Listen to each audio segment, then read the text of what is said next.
but this time it's your boy Sean.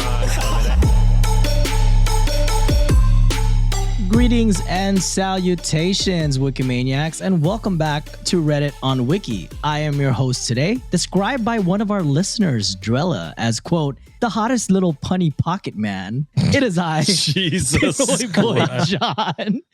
With me, as usual, who Drella again refers to as the Canadian cult leader, Josh, and Big Daddy, respectfully, Sean. What's happening, boys? Oh, Big Daddy. I can get with it. You guys both got sexualized. You like it when people call you daddy, Josh or Sean? I'm not complaining. Oh, Josh is still recording with COVID this week. So if you hear him a little raspy and with that sexy DJ voice, you're okay, right, Josh? Like you're good to record still? Yeah, I'm good. I'm just pumped up on adrenaline and good to go for another 6 hours, I think. That's 6 hours. Jesus before Christ. I crash. John and I are not. Yeah, I'm good. You're weak. I'll just do 6 hours of 6 episodes just by myself. Am I the assholes? Let's go. Okay, sure. So this week's stories are all listeners submitted by our Wikimaniacs. This week's menu. Our listener Snow, who wrote us a r/let's not meet story when they had a terrifying train ride. Oh, they wrote this or it actually happened to them? No, they wrote this though. It actually happened to them. Okay. No, sorry. I thought you were saying they like wrote it as in like a fiction or something like that. Oh, no. It actually happened to them. It's bad. Oh, no. We then have a Fishy Revenge story from our listener Unknown M, all the way from Mexico. Oh, a listener who reveals us their family secret. Ooh, So we're going to hear it here first, Wikimaniacs. Are we blasting the family secret on the podcast? I'm not going to mention names, so they just sent it. They want it read. I am going to respect their wishes. If this is your family, you'll know. And that's all you need to know. If you know, Risky you know. business. Then we have a back by popular demand, a disaster date story sent by our dear friend and Cultivate family, Christina from Miss Spooky Tales. And then we cap it off with a couple of stories sent by a personal friend of mine. Also a Shots and Thoughts listener, Josh or Sean. I keep mixing you guys up today. What the fuck is wrong with me? You heard it here first. John can't tell the difference between Sean and I. I don't know why. Like one's white, one is really brown. Like what does one is translucent and the other one it's crispy. Both are very attractive. So I get that's it. what it is. That's what it is. So this, actually, Sean, Shots and Thoughts listener as well. So, my friend Allie with some of her own version of r/let's not meet and a creepy encounter she experienced at her old place. And then we take a quick break and highlight This Day in History, written by our very own Alex Underbaki from Weird Distraction Podcast, featuring the Great Train Robbery of 1963. But before we go to our housekeeping, guys, I do want to show something real quick that I just got from the mail right now. Mail time. Everybody loves mail time. Oh, look at that song. Sound so amazing. Thank you to @DemiDrip for making this amazing fan art. I'm about to pull it right now. And they even wrote a letter for us, so we're super thankful. I did want to read the message they wrote specifically for the show, so let me get it real quick. So we got this awesome fan art from last time. We posted on our Twitter and Instagram, so this is really cool. And this all personalized. Demi actually wrote us each something, and I opened mine actually, and there's goodies inside, so I can't wait for you guys to see it. This is can you show like one of the pictures? Like take it out because the YouTube. Yeah, you can't see it, but for YouTube peoples. So this is what it looks like. It's really cool. Oh my god, looks so good. Is so dope. I like how John's shorter than both of us. It's true. Is Josh wearing that exact outfit? He actually is. If I had the black shirt, I would be, but it's very close. Very close. Very close. That's really cool. I love that. That's awesome. That's so rad. I am thankful for Demi for giving me luscious hair like Sean and make me look like 20 pounds skinnier. So that's even better. They also wrote us a nice little letter that I want to read out. I haven't read this yet, but let's see what it says. So to John, Josh, and Sean, let me start off with, holy shit, thank you. When I posted my little fan art drawing, I was not expecting the reaction that I got from you guys. I am so very thankful for the support and kind words. I'm just a simple Japanese American college student artist, and to have gotten support from you all especially John, I was truly touched. And that's actually written in there. So I'm not just saying that, okay?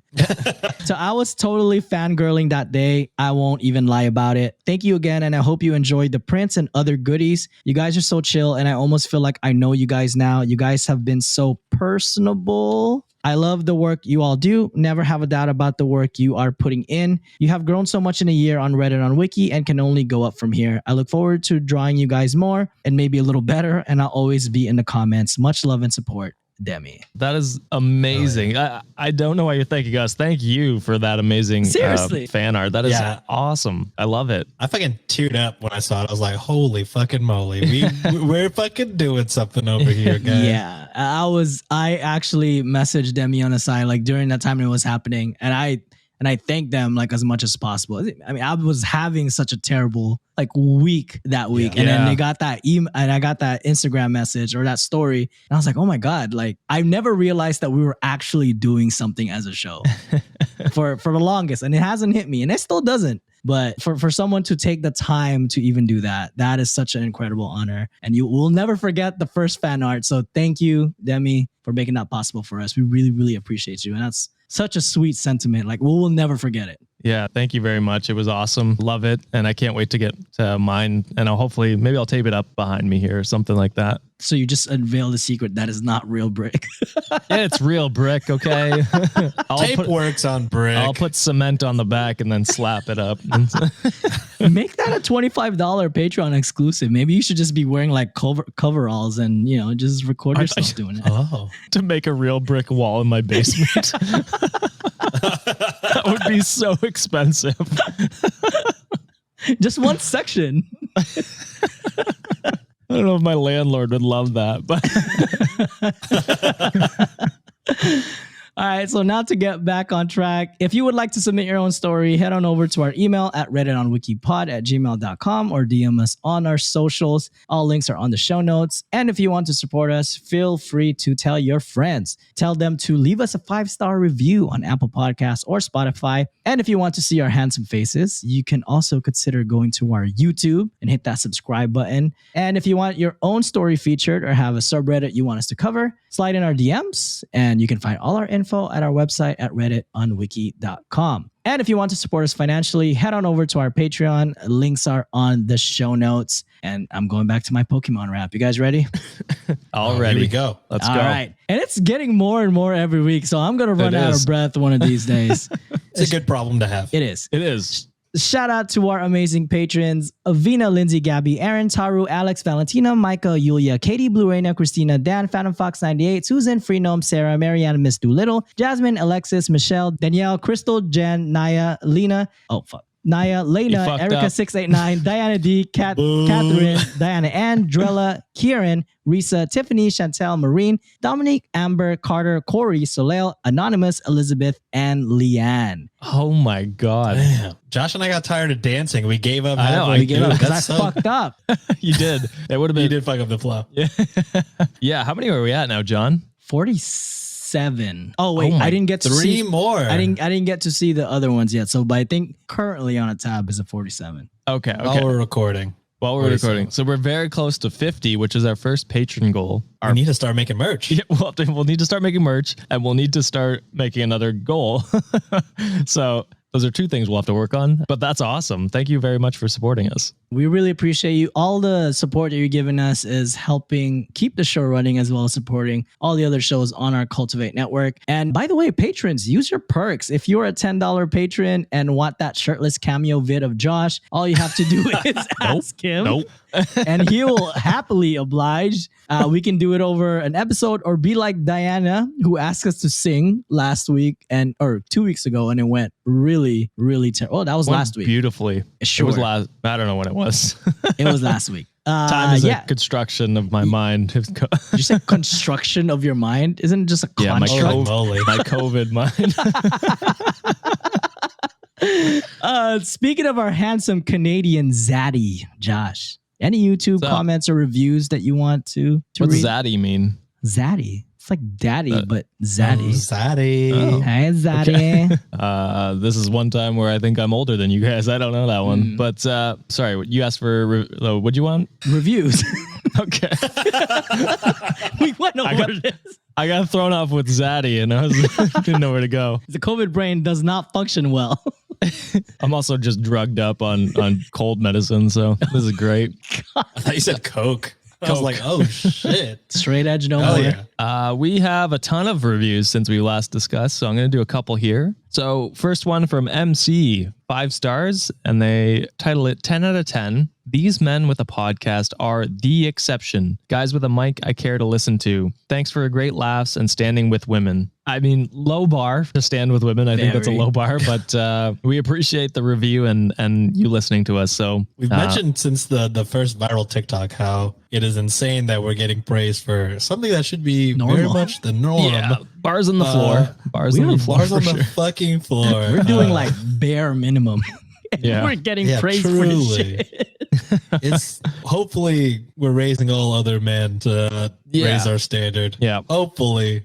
I don't know. No, we got a good. Well, the men that listen always have good takes that I see. True. So shout out to you guys, and we gotta work together as a society to hopefully change the toxic male. I don't want to make it. Yeah, I don't want to make it seem like we're the only good men. I'm trying to say like other male podcasters, like we need to elevate them instead of elevating the fucking Rogans and that other guy you guys always mention as being shitty. 100%. Andrew Tate. Yeah, whatever his fucking name.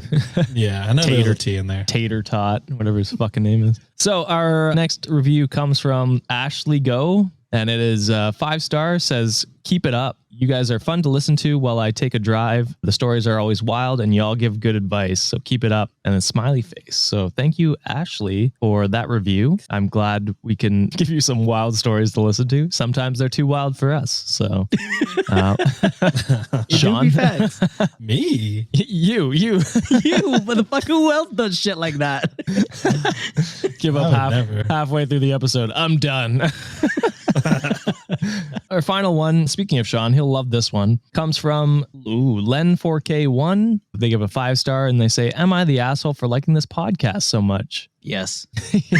Maybe. Potentially.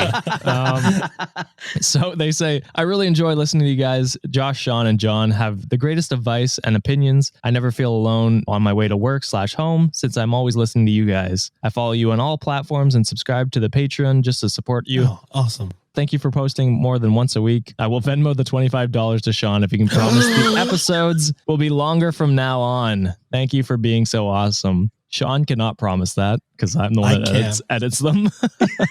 Oh, damn. But you can Venmo me $25. It'll be an hour, 30 minutes of just camera malfunction.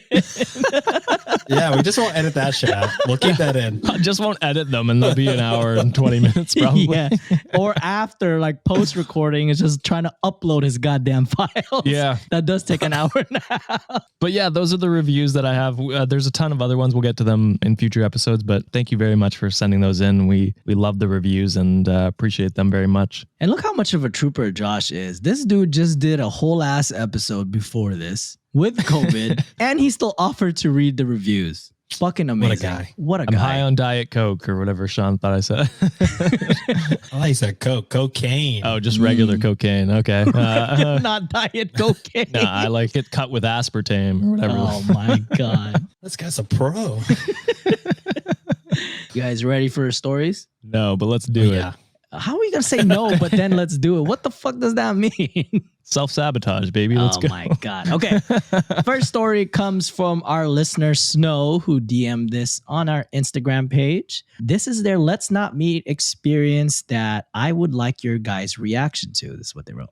Just as a note, my pronouns are they/them. This isn't an am I the asshole story because I know for a fact I'm not the asshole in this situation. I like the confidence. Yeah.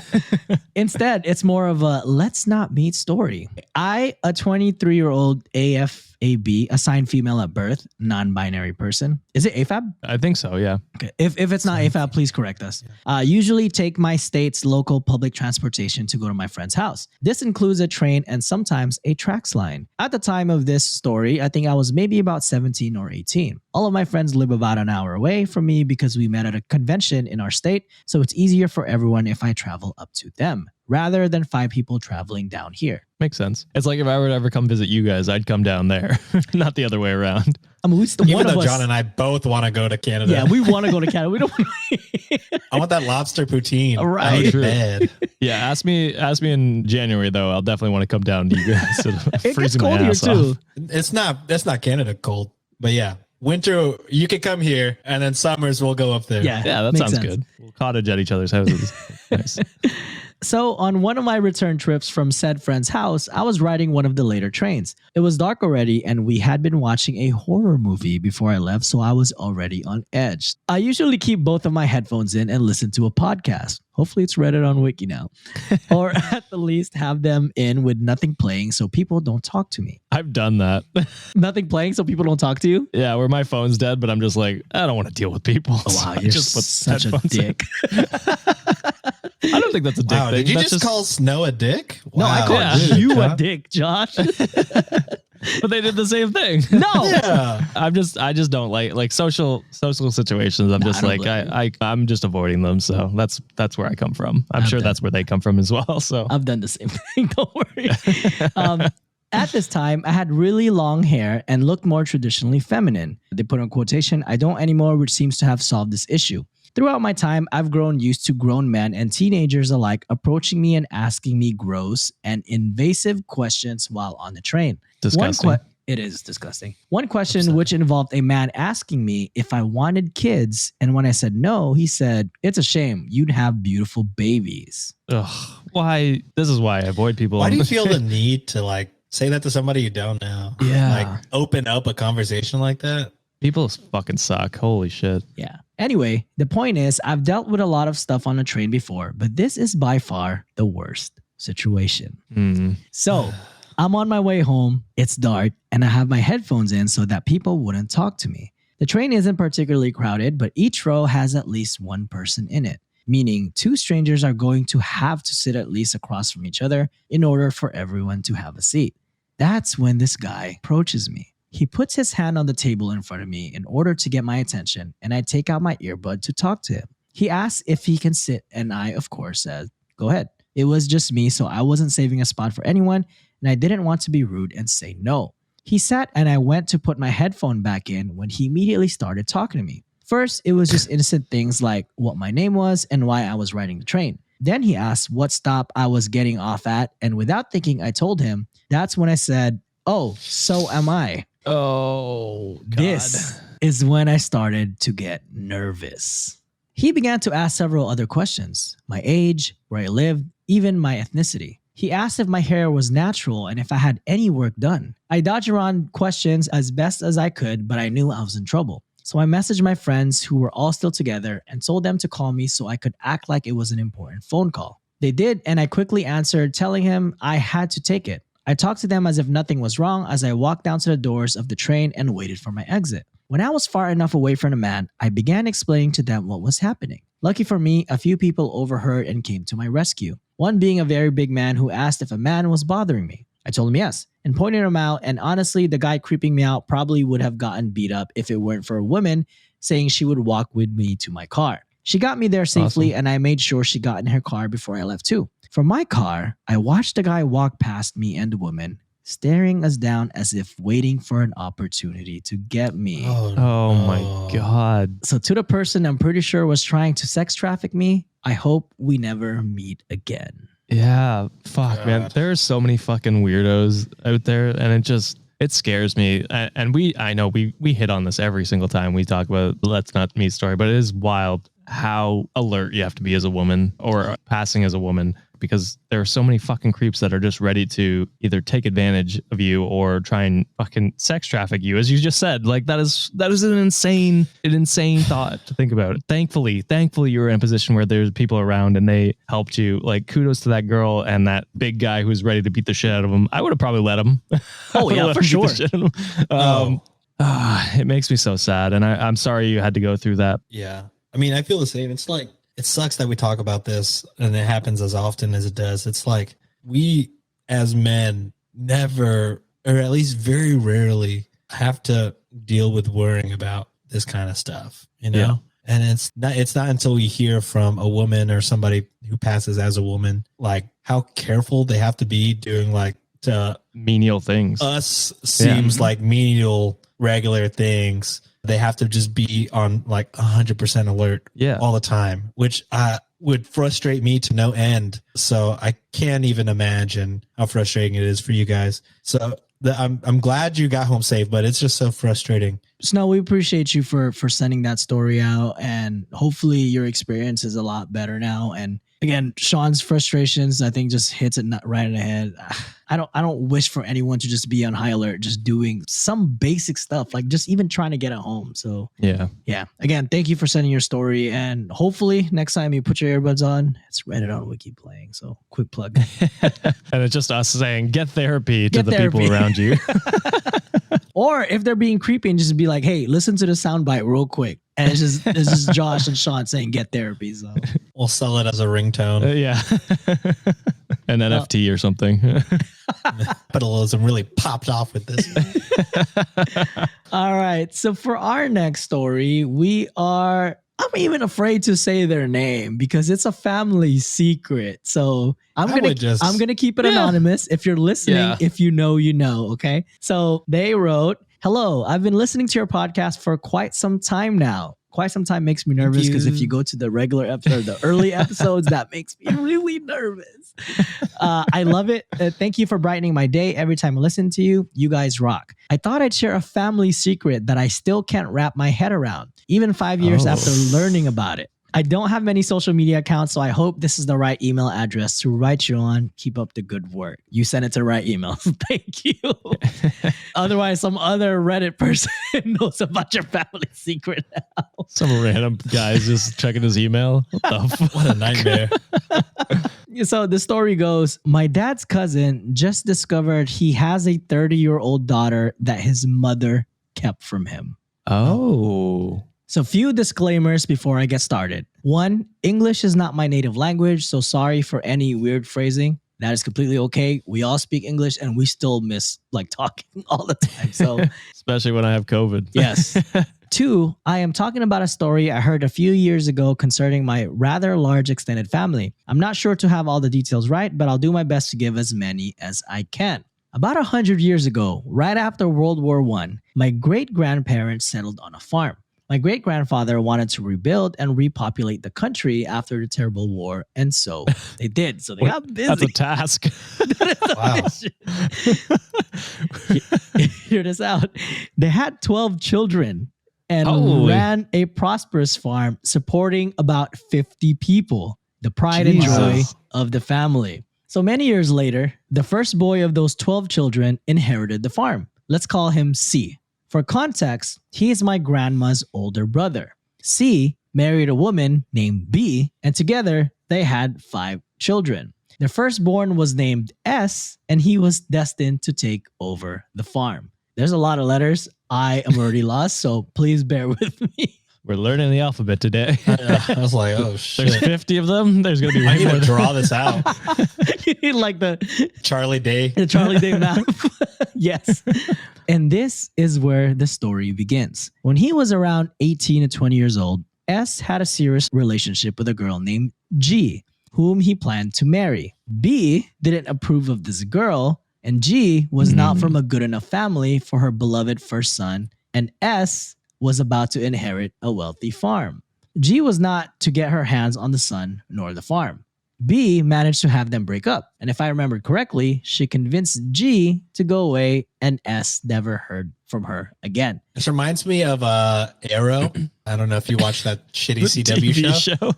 There was a very similar plot line where Oliver's mother paid off his college girlfriend to hide her pregnancy and go away. Oh, shit. Is that Moira? Yeah, Moira. Moira. You have failed the city, Moira. Okay. So he wrote her many letters, but G never replied. And after a while, he stopped writing. It's some notebook shit, bro. Yeah. So the years passed and many things happened, as in every family. I don't know the exact details, but S became alcoholic and never took over the farm. It went to his younger brother, E, who tried to help S as best as he could and employed him on the farm when possible. S lives alone in a small apartment nearby, never married, and overall did not have a great life. Damn. The mom, B, also became alcoholic. Apparently, it happened around the time S got better with his own alcoholism. And that brings us to last year when B died. At this point, C was old and very diminished. He had some kind of dementia and needed around-clock care. So it was decided to never tell him what I'm about to tell you. Ooh. A few months after B's death, someone decided to finally clean up B's room. On top of a big wardrobe, they found a box full of letters, all open and addressed to S. No. Shit. No wonder he called her a B. S didn't know what it is. Some notebook shit. It is. Yeah. S didn't know what it was, but came by to pick them up. He recognized instantly the handwriting on the envelopes. It was G's, his girlfriend from 30 years ago. No. Oh my God. He took the box and went home in quite a turmoil. He didn't touch it for 2 weeks, not knowing what to do. He finally decided to throw them away without reading them. A few weeks later, he was still mulling over this. He finally decided to look G up on the internet and found her. He contacted her and she agreed to meet her at her place, 300 kilometers away. Sean, how many is that? Oh. I think more than. No. Less than. They spent the afternoon talking and talking. After a while, as it was getting dark, she invited him to stay over at dinner. So he ate with G and with D, a 30-ish-year-old woman who was also invited. I don't know how G first introduced them, but in the middle of dinner, she suddenly turned around and said, D, this is your dad. S, meet your daughter. Oh my God. So what happened was that 30 years ago, B was determined to keep G from her son, and she intercepted every letter G sent. In these letters, G was telling S she found out she was pregnant from him. Remember, the letters were open, so B knew all about it. How could you keep that from your own son? It is so selfish, and it clearly destroys his mental health later down the line. Sorry, I'm interrupting the story. Go ahead. You're good. No, you're fine. It's just making me so mad that he could have had this life with this family that he loved, and I know they could have taken over the farm together and been happy, but they kept it from him, and he turned to a life of alcoholism and lost the farm, and it just so fucking sad. It was just a series of unfortunate events. If you had just given the letter, there probably wouldn't have been any issues. Absolutely, exactly. It's a completely different life. Yeah, exactly. 30 years changed. Nuts. Holy shit. So obviously, G never heard anything from S. There was no social media at that time, so after a few months of the silent treatment, she accepted that she would raise her child alone and stopped writing. Oh, this is so sad. Yeah, because she probably just thinks he's a deadbeat. He's ignoring her. Yeah. He's being a dickhead. But really, the problem is the mom. Good on her for accepting his social media after 30 all years. Those years, right? Because in her mind, he's ignoring her, and then for 30 years to raise this child alone, and then he reaches out randomly. I would be like, fuck you. I would. Yeah. But good on her for opening up the communications, and then he can express what really happened. That's like pain that never got a chance to be addressed, Okay, so so there's a TLDR version. This is the last bit. TLDR version that they provided. So let me unravel everything for you. S thought the love of his life left him for no reason. He went from the golden child to alcoholic, never took over the family farm as planned. He never married, lived alone and quite miserable even after he sobered up. G was forced to leave the love of her life. When she learned she was pregnant, the father of the child never answered his letters. She was not married and had to face the stigma of being a single mother. D grew up without a dad. She thought he abandoned her and also had to face the stigma. And for 30 years, B knew all about it. And even on her deathbed, she never said anything. She really put the B in bitch. and that's if the father knew, he's a bitch too. Well, is father A? Or they didn't give a letter. I said C or some shit. Well, he's a cockhead. But yeah, that is an insane thing to keep happiness away from your son just so that they can meet some family standard that you've set for yourselves. Get over yourself and then just let your kids be happy, let them enjoy life. And you know what? It sounds like he would have had a better life had you let this occur. And so it makes me so mad that parents get involved like this. And I'm glad they ended up finding out, because this could have gone a horrible way where they just never found out, and this child just grew up without 30-year-old grew up without their father or ever knowing them, and then them never getting to reconcile and be like, oh yeah, I actually didn't get your letters and I wasn't ignoring you. So this is legit Notebook if there was not the happy ending. Yeah, for sure. It's fucking crazy. There's a bit of a happy ending though. They reconcile and they get together. So there is a light at the end of the tunnel where they do meet, and maybe they start a relationship from here on out. You never know. And they live happily ever after from here on out. We don't know. That's 30 years to make up. That's a lot. That's a lot of time that they could catch up. It's tough, but not all hope is lost. So hopefully they can make up for his parents' blunders. Yeah. Thank you so much. I don't want to say the name because I don't want to like put it on blast what your name is on social media or the podcast. But if you hear this episode and you want us to share, we'll more than happy to do an update later on. So thank you so much for submitting. That's really cool. That's the first family secret story we've ever had. That's really cool. I would never have thought people would entrust us with a family secret. Like, holy shit. I wouldn't trust us with that. Me neither. We're broadcasting this on a podcast. Thousands of people. However many people to hear. So. Wow. Remember back then we were just tens of people and then hundreds of, now thousands? Oh, thousands, God. Millions in some cases. Hey, talk to him, boy. All right. That's just our little humble brag. Please ignore us. So now we're moving on to the next story. This one comes from Unknown M and titled Fishy Revenge. Hello, guys. Greetings from Mexico. I love the podcast, so I wanted to share with you my story that I originally shared on r/Petty Revenge. Hope that you guys find it interesting enough to read it. First of all, the fact that you wrote us something, we're going to read it. You took the time, so thank you. Also, shout out Mexico. Shout out Mexico. That's two in a row. And Sean loves petty revenge stories, so this is good. Yes. I don't think, have I been on for a petty revenge one? Yeah, you were. Yeah, you absolutely have. Remember the douchebag from Israel? Yeah. Oh. Yeah. I was petty revenge. Okay. The story goes, omega-3 capsules for my shitty brother. So growing up, brother and I didn't always have a good relationship. At some point, it was pretty bad. My dad loves us equally both, but to my mom, he was her favorite child. So with that, he could get away with stuff like stealing my savings. My stuff. Oh. That's a no. No, yeah. That's a big no. Stealing my savings, my stuff, and shit that older brothers do sometimes. No, that's not something normal older brothers do. I don't think it's normal. As an older brother, I've never stolen my brother's money. There's tons of other shit I've done to him, but definitely not steal from him. Oh, and they put, he would never get in trouble. We used to share a room when we were kids. It was pretty big, but since he was becoming a teenager and he needed more privacy, my mom had the amazing idea to split the room in half with a fake concrete wall, just like Josh's. Speaking of, baby, my brother's on the other side of this thing. Guess who stayed with the side that had no windows and no AC? Oh, yeah. That sucks. Me. I didn't had really much resentment towards my brother. To my mom, on the other hand, it's another whole story. But yeah, in my 15th birthday, my uncle gifted me with an iPad. I was so happy. That was exactly what I wanted. It was the newest one and I loved it.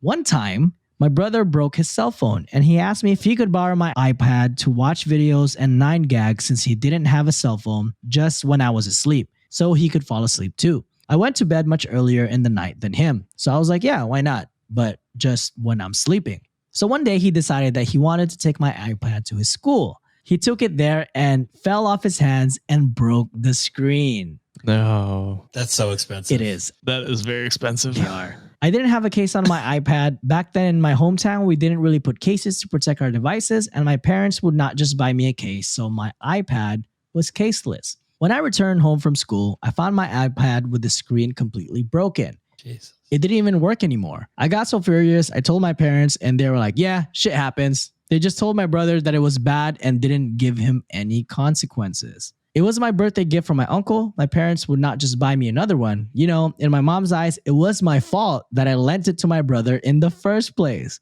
But I didn't lend him for him to take to school. Our agreement was just to use it in the night. So I was a 15-year-old girl full of hormones and mad as hell now, of course. I was full of resentment from this and from all the shitty stuff he did to me growing up. So I decided I would give him the consequences. I had in my room a jar full of omega-3 capsules. They are basically vitamins from fish or something like that. Don't know how to say it well in English, but they smell like raw fish. It's fish oil, essentially. Yeah. Yeah, I've had them before. Yeah. I take them for my high LDLs. I don't know what that means. My high cholesterol. Oh, okay. Gotcha.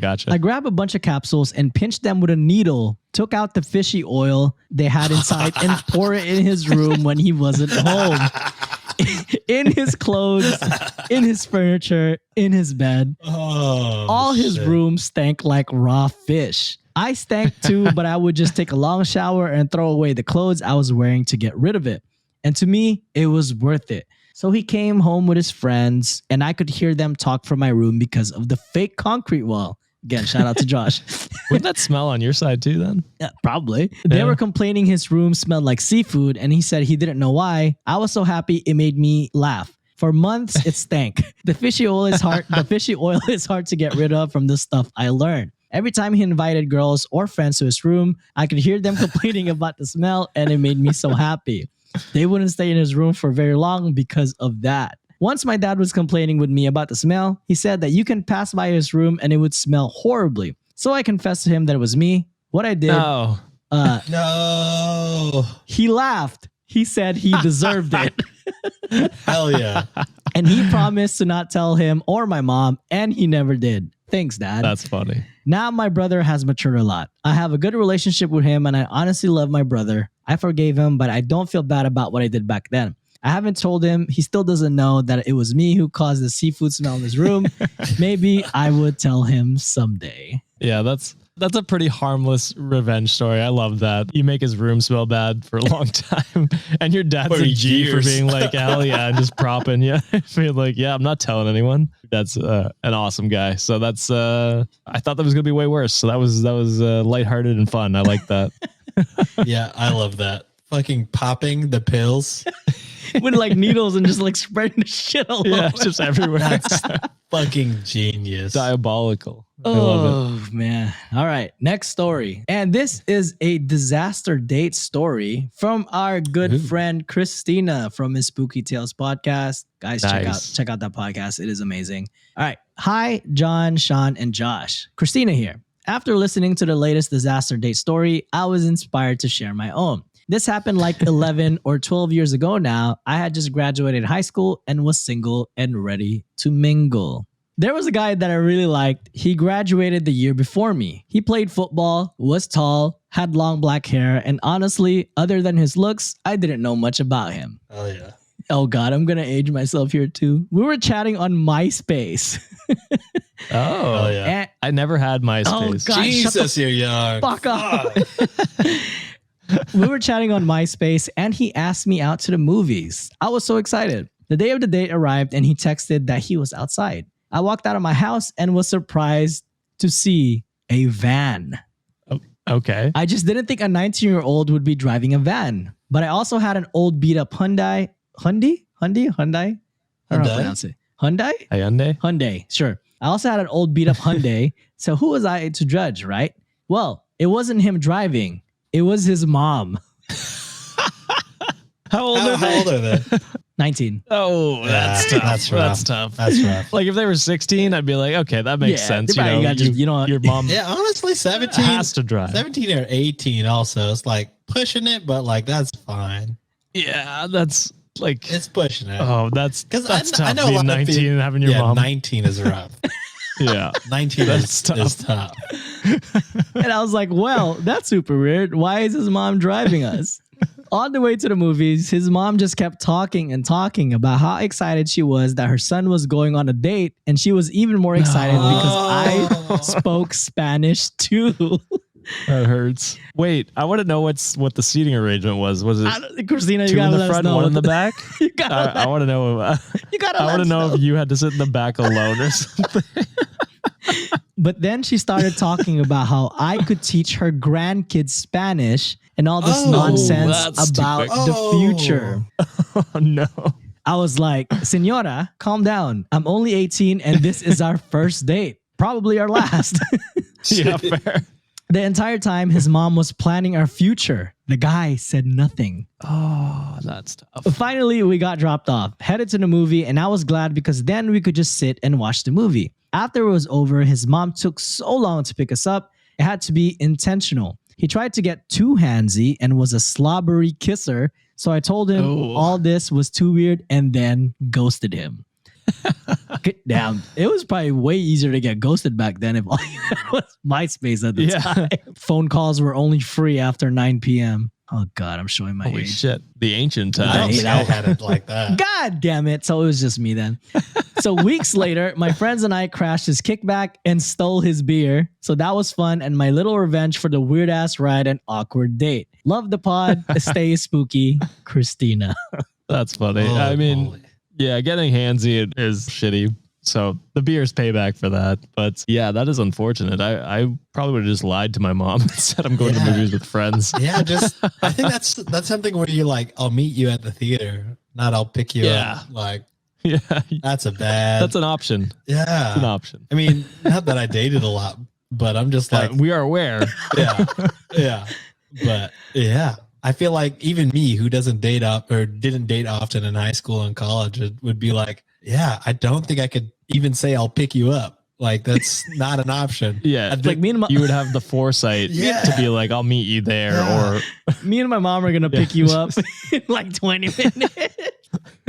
Oh man. Yeah, I had a lot of secondhand cringe from that one. That is not even stopping your own mom to be like, "Hey, mom, hey, like, chill. We did, chill. Chill. I don't want kids right yet, but how are they gonna want children when your son can't even probably don't even have his own goddamn license? Like, what are you gonna do about that? He might. Oh, he might. I don't know. And then that's even worse. Like, why couldn't the mom just? Oh, they probably will go into work or something.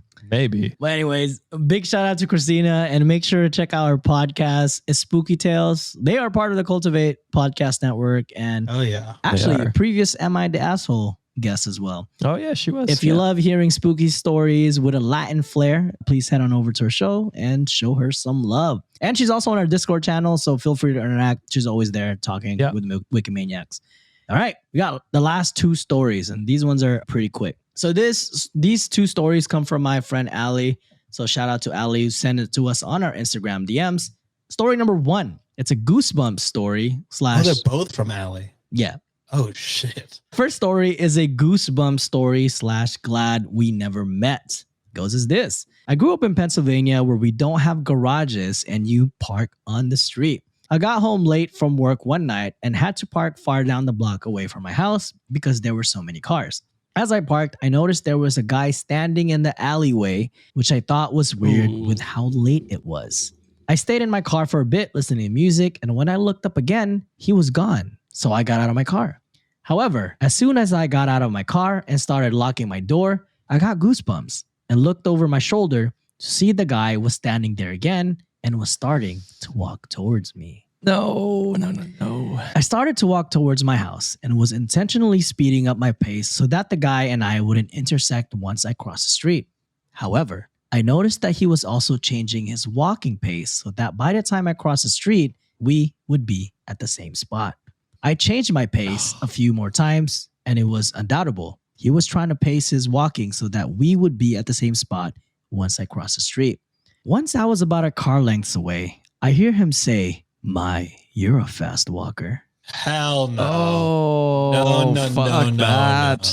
Fuck that. Instantly started running. Once I started running, he stopped and just watched me. I ran into my house and immediately told my parents what was happening. They went out to see if the guy was still there and he was nowhere to be found. I completely forgot about the story until I listened to the Goosebumps / Glad We Never Met episodes on your podcast, but this memory still gives me goosebumps to this day and is a feeling of glad we never met. I'm sorry we re-traumatized you with a story. I apologize.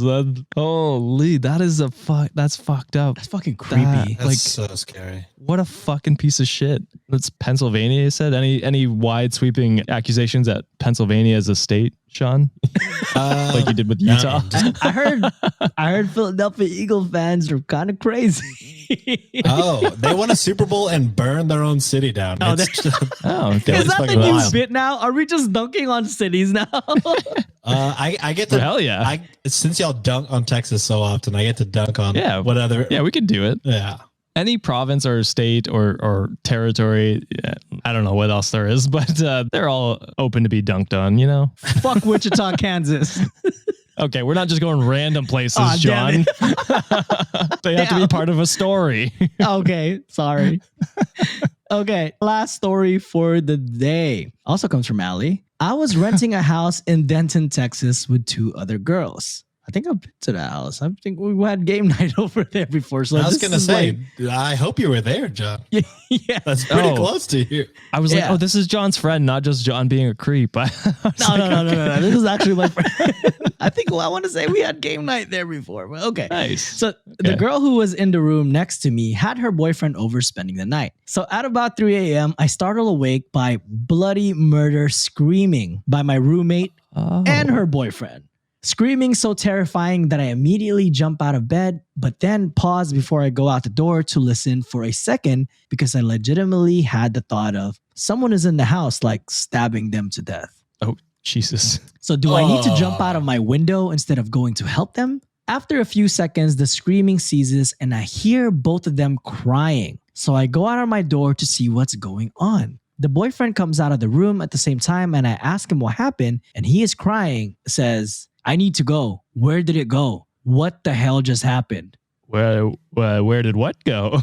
Oh, yes. And walks down the hall and out of the house. Yo, I'm getting goosebumps right now. Holy shit. Confused, I go into the room. He left his girlfriend there? Yeah, what a dick. Well, he just said, yo, I gotta go.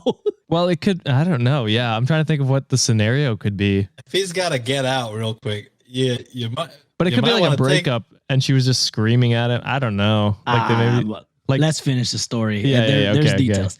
Confused, I go into the room and comfort my roommate who is crying on her bed. So fuck that boyfriend for leaving and not comforting your girlfriend. Right? Exactly. Well, he was crying too, right? So. Oh, yeah, you're right. Yeah. I ask her what happened and she tells me this. She said that she swears it wasn't a dream and she woke up and was paralyzed and couldn't move and that there was a guy in a hat and a trench coat standing over them about to kill them with a knife. Oh.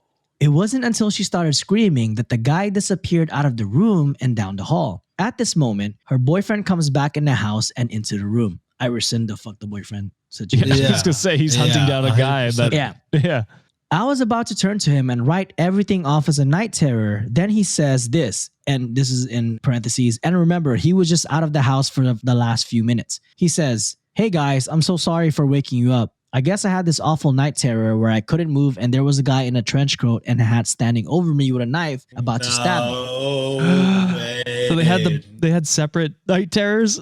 I was so convinced it was real and that he was still in the house. I had to go look to make sure no one was in the house still. At this point, I am so confused. For the next 20 or so minutes, my roommate and her boyfriend ask each other detailed questions about their dreams, only to fully come to the realization that they initially thought they just startled awake the other person. But they had 100% had the same identical night terror at the same time. Oh. Then they start saying they are convinced it is a demon in our house and pack up and leave for a hotel for the next few days. I stayed at the house that night and could not fall asleep, so I actually ended up joining them at the hotel for the following night. I no longer live there and nothing like this ever happened again, but every time I think about it, it still gives me goosebumps. Dude, I'm scared as fuck right now. I do not like this shit, bro. I'm in a basement. I have to sleep alone tonight. What the fuck? Dude, there's something in your closet that just moved, Sean. No, stop that shit. It's one of the Nikes. Yeah, man. Like all that reminds me of is the Haunting on the Hill House or whatever, that show. There's like this one scene where she's like paralyzed and there's like a demon on like above her. And that was a comedy, right? No, it was a horror movie. No. Oh, there was like a fake show, thing with horror Kristen TV show. Bell, like a TV show. That was like like it's a real thing where there are like night terrors where you're paralyzed and you see something, like you're hallucinating, and some people see like demons, some people see other things, whatever. Oh, sleep paralysis. Yeah, that shit's real. I've had that a bunch of times. I hate this shit. I'm not gonna lie to you. I fucking hate this whole conversation. But I hate it so bad. A shared like experience, and it's like pretty much 100% identical. That made me think it was real. I I thought like I was getting freaked out. Like, dude, how the fuck do you share dreams like that? That's what I mean. That's what I first thought of as someone broke into their house and was over top of them. Oh my God. No. Not to put that in your head, whoever your friend is. Too fucking late. It's in my head. Oh, I don't care about you, Sean. I care about our listeners. Wow. Without me, this show would still be great, honestly, probably. Honestly, without you, this show would tank. Yeah. Honestly, if any of us leave, this show will tank. We're a tripod. One of us goes out, the camera falls over or something. I don't know. Wow, tripod. Wow. All right. Well, thank you so much, Ali, for sharing those stories. They were both creepy as fuck. So if you have disaster dates next time or something happier, actually, they said a disaster date. It'll be on the next episode. Oh, so nice. I'll give it to Sean to read. So shout out to Ali for taking the time to send us stories. This is awesome. Yeah. She truly haunted us. We're all spooked. With both stories, different ways. Yeah, for real. So stick around after an ad break and you will be hearing This Day in History that happened on August 8th, written by Cultivate's very own Alex Underbaki from Weird Distractions podcast. Stick around and enjoy the ads that your boy Sean is reading beautifully. Hey you. Yeah, you. Do you or your man got bush? He definitely does if you haven't tried the best products from our sponsor today, MANSCAPED. Kate Bush may be trending at the moment, but his bush needs some help. MANSCAPED is the leader in men's below-the-waist grooming. These products are so good, you're going to be showing pride in his new bush-free yard. The products are also great for female users too. Save big and help him be the most hygienic version of himself by using our discount code REDDIT for 20% off and free shipping at manscaped.com. It is summer. It is very hot. Chances are the balls are sweaty down there. Whether you're like a partner who goes fully bald like an eagle or just in need of a safe trim, Manscaped is dedicated to helping you level up your full body grooming game. The grooming package I highly recommend is the Performance Package 4.0. Inside the package is a Lawnmower 4.0. The trimmer is designed to reduce grooming accidents and shave hair on loose skin thanks to a ceramic blade and advanced skin-safe technology. The trimmer also has an LED light to allow him to be as precise as possible when he's shaving down there. It is also waterproof so it can be used in the shower. And guess what? No more messes on the bathroom floor. It's basic landscaping. When you trim the hedges, the tree stands taller, am I right? Second best tool in the performance package is the Weed Whacker. This fine-tuned nose hair and ear hair trimmer is the best nose hair trimmer on the market, hands down. No one likes nose hairs, am I right? The performance package also comes with the vegan dye-free crop preserver ball deodorant and the crop reviver spray-on ball toner. Yeah, you heard that correctly. With the performance package purchase, you get not one, but two free gifts, the Shed Travel Bag and the patented high-performance reduced chafing Manscaped Boxers. I'm rocking them right now, actually. They have a bunch of other products on their website to help you and your man maximize his confidence and grooming game. Get 20% off plus free shipping with our code REDDIT at manscaped.com. Again, that's 20% off with free shipping at manscaped.com and use our promo code REDDIT. Ladies, do yourself and your man a favor by using Manscaped.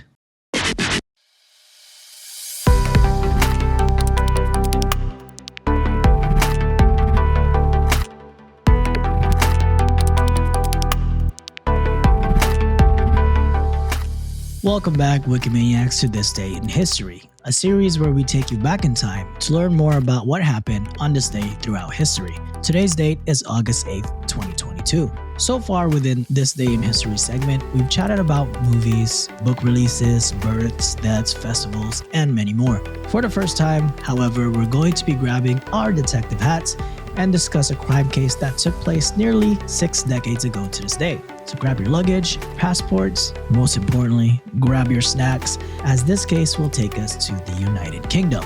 And I just want to say apologies in advance. I am feeling a little bit under the weather, so that's why my voice sounds like a train wreck right now, so bear with me while I get the story out. So thank you, Wikimaniacs, for your understanding. But speaking of trains, what do you think of when you think of a train robbery? Does your mind kind of wander to a cartoon rendition of the scene, kind of like Looney Tunes? Or do you automatically think of the infamous Great Train Robbery?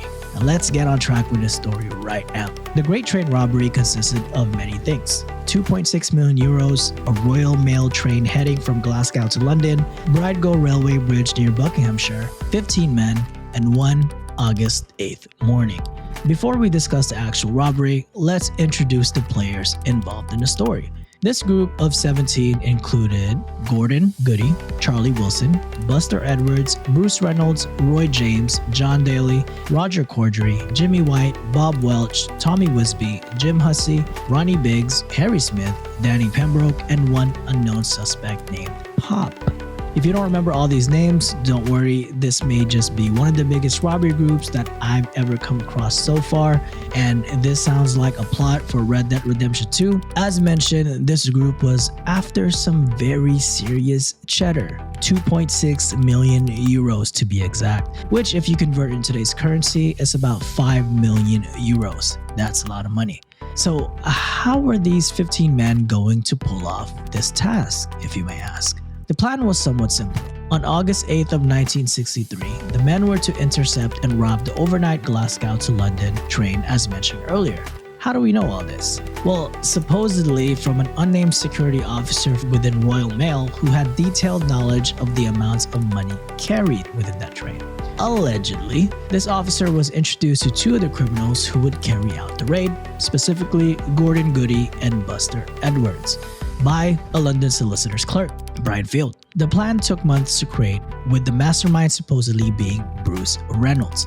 The inception of the train was done by turning off a green track signal and with batteries and turning on a red signal.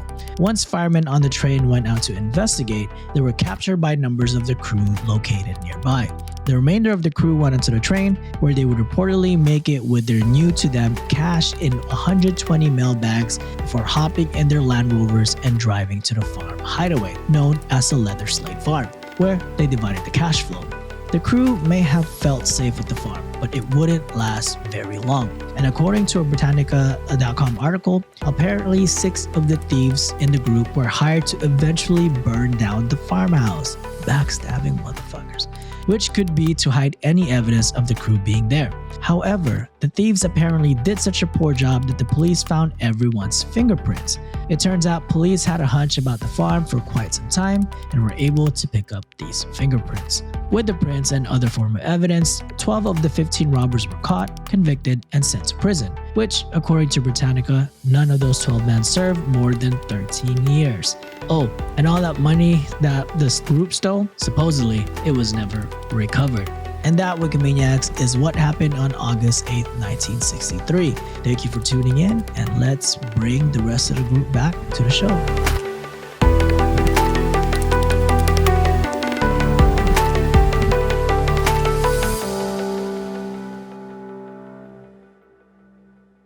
That's it this week, Wikimaniacs. We would love to hear your thoughts. Please engage with us on TikTok, YouTube, join our Discord channel, and make sure to tell all your friends about us. We will see you this Friday for another Am I the Asshole episode. And remember, we do have a live stream 2 days after this episode came out. Wednesday, August 10, 7 p.m. Eastern time. You nailed it. Flawless. Go subscribe to our YouTube channel. Turn a notification on so that way you don't miss it. Thank you guys for another awesome episode. And thank you for all our Wikimaniacs who submitted all their stories today. We love you. We'll see you this Friday. Until then, toodles. See you on Wednesday. Bye.